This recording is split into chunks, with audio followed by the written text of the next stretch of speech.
All right, welcome back, everyone. Let's jump back right into where we left off with water rights. Water rights are an important component of property ownership, especially in areas where water is scarce or in high demand.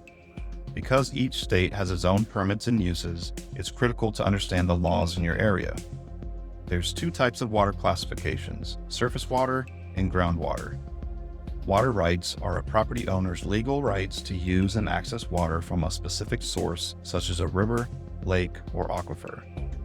Water rights in the U.S. are typically governed by state laws and regulations, which can be quite complex and vary greatly from state to state. Water rights can be obtained in a variety of ways, including purchasing them from another party or applying for a permit to use water from a specific source. Prior appropriation rights, on the other hand, are based on the notion that the first person or entity to make a beneficial use of water has the right to continue using it, even if they don't own property adjacent to the source. Water rights can also be restricted and limited in terms of the amount of water that can be used, the purpose for which the water can be used, and the times of day or year when the water can be used. Water rights have a significant impact on real estate value and use, especially in areas where water is scarce or in high demand. Surface water refers to any water located above ground, such as rivers, lakes, streams, and ponds.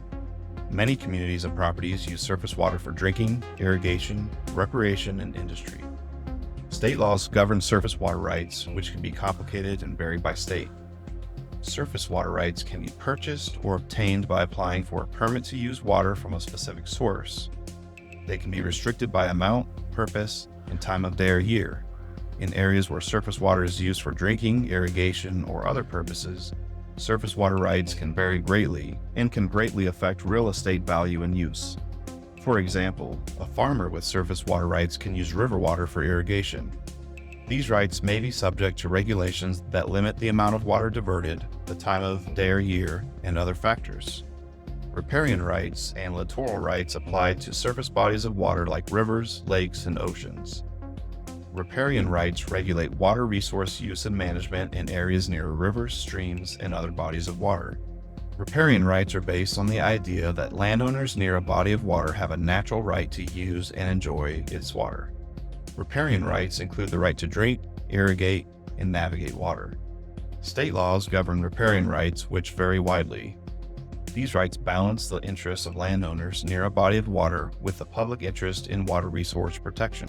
Riparian rights include reasonable use, and riparian owners have the right to use water resources adjacent to their land, but they must do so in a way that doesn't harm or unreasonably interfere with other riparian owners or the public. Protecting water quality and quantity can limit riparian rights. Some areas limit water diversion, pumping, or irrigation system use. Be sure to work with local authorities and experts to understand and manage riparian rights and comply with regulations. Littoral rights govern the use and management of water resources in areas near oceans, seas, and large lakes. Riparian rights apply to rivers and streams, but littoral rights apply to large bodies of water. Littoral rights include the right to build piers, docks, and boathouses and use water resources for boating, swimming, and other recreation.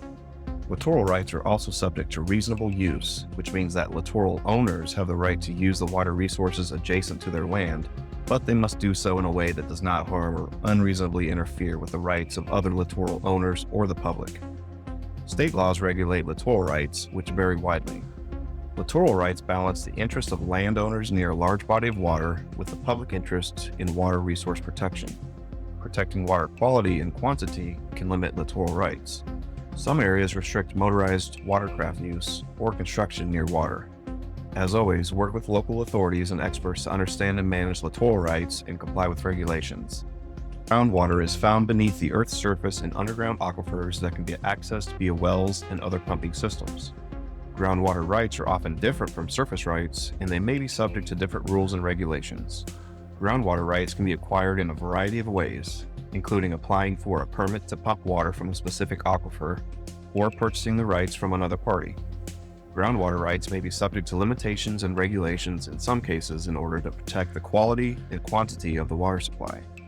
Some areas, for example, may impose limits on the amount of groundwater that can be pumped, or impose regulations governing the use of specific types of pumps or drilling equipment. Groundwater rights can have a significant impact on real estate ownership and value, especially in areas where groundwater is the primary source of water for drinking, irrigation, and other uses. It's critical to collaborate with local authorities and experts to ensure that groundwater rights are obtained and managed properly. And that's it for our section on water rights. Continue on to part 4, and we'll conclude the chapter with real estate rights related to the government.